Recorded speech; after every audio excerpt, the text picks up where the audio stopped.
নমস্কার বন্ধুরা, বিশ্বাস কিচেন এবং ব্লগের পক্ষ থেকে জানাই অসংখ্য ধন্যবাদ। আজকে আপনার সামনে আর একটা নতুন মজাদার রেসিপি নিয়ে উপস্থিত। আজকের রেসিপি থাকছে কাতলা মাছের ঝোল।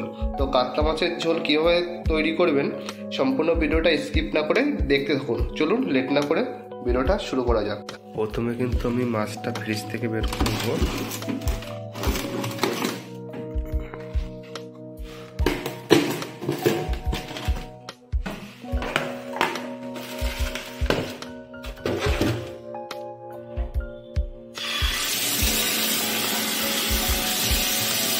এখানে কিন্তু আমি 3 পিস কাতলা মাছ নিয়ে নিয়েছি।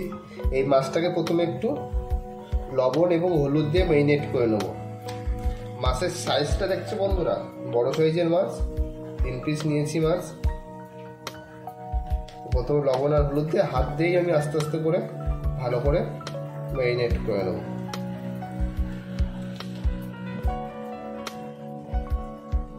তারপরে এই মাছটাকে আমি ভাজা করে নেব।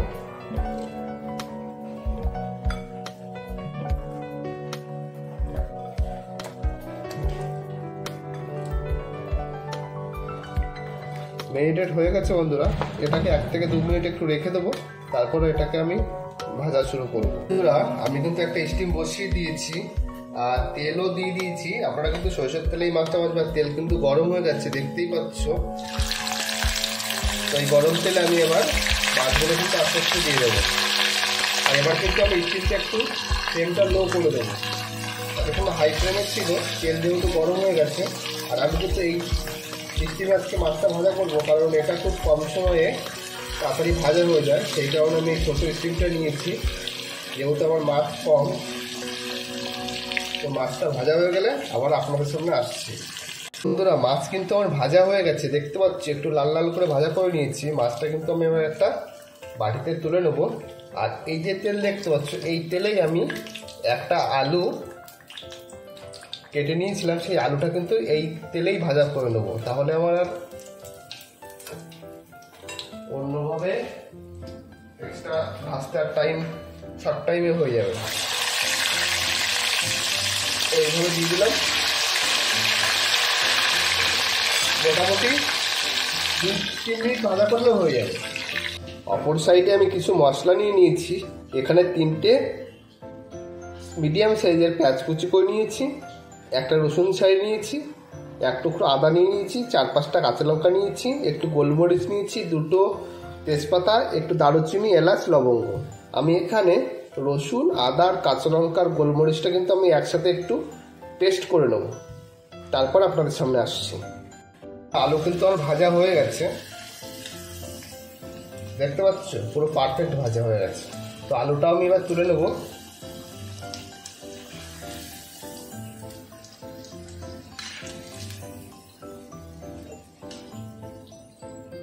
দেখতে পাচ্ছ বন্ধুরা কত সুন্দর হয়েছে। আমি এবার একটা কড়াই বসিয়ে দিয়েছি এবং তেলও দিয়ে দিয়েছি। এই তেলটা হচ্ছে যে মাছ ভাজা করে যে এক্সট্রা তেল ছিল সেখান থেকে কিছুটা আমি দিয়ে দিয়েছি আর কিছুটা রেখে দিয়েছি। এই গরম তেলে আমি দিয়ে দেবো এবার তেজপাতা, দারুচিনি, এলাচ আর লবঙ্গ দিয়ে মোটামুটি 2 থেকে 3 মিনিট একটু নাড়িয়ে চাড়িয়ে নেবো। তারপর দিয়ে দেবো কুচিয়ে রাখা যে পেঁয়াজটা আমি রেখেছিলাম, সেই পেঁয়াজটা কিন্তু আমি দিয়ে দেবো। পেঁয়াজটা দেওয়ার পরে পেঁয়াজটা কিন্তু আমি ভালো করে নাড়িয়ে চাড়িয়ে নেবো। যত সময় পেঁয়াজটা একটু ব্রাউন কালার না আসছে তত সময় কিন্তু পেঁয়াজটা আমি ভাজা করতে থাকবো। আমার ব্রাউন কালারে ভাজা হয়ে গেছে। আমি এবার যেটা আদা রসুনের পেস্ট যেটা করেছিলাম সঙ্গে কাঁচা লঙ্কা ও গোলমরিচ, সেটা কিন্তু আমি দিয়ে দেবো। দিয়ে আরও 2 থেকে 5 মিনিট একটু কষিয়ে নেব।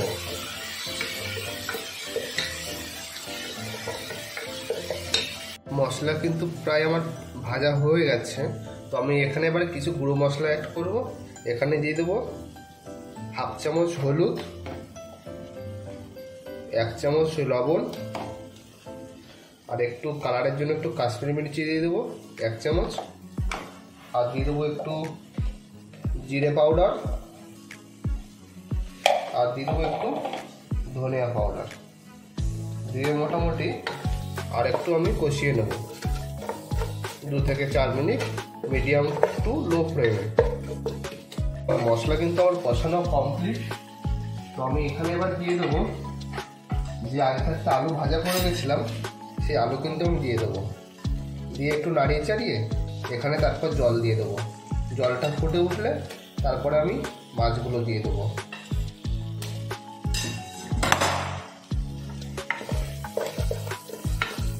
মশলা সুন্দরভাবে ভাজা হয়ে গেছে বন্ধুরা। এবার এখানে আমি স্টিমটা ফুল করে দিয়ে এখানে একটু জল ব্যবহার করে দেবো। মোটামুটি 2 কাপ মতো জল দেবো আমি। দিয়ে নাড়িয়ে চাড়িয়ে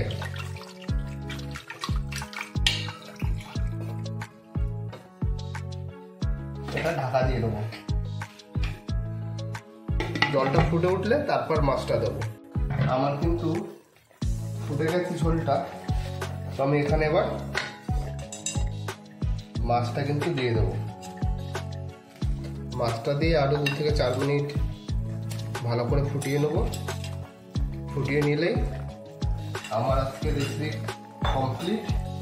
তো আমার ভিডিওগুলো আপনাদের কার কার ভালো লাগছে অবশ্যই কমেন্ট করে জানাবেন, এবং চ্যানেল নতুন হয়ে থাকলে চ্যানেলটি সাবস্ক্রাইব করে পাশে থাকবেন এবং বেল আইকনটি অন করে দেবেন।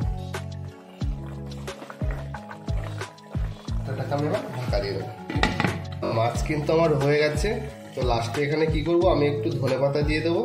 ধনেপাতা উপর থেকে ছড়িয়ে আমি এটা নামিয়ে নেব। তো চলুন, ধনেপাতা একটু কুচি করে নিয়েছি, ধনেপাতা একটু ছড়িয়ে দিই উপর থেকে, তাহলে ভালো হবে। ধনেপাতাটা তো বন্ধুরা শুকিয়ে গেছে,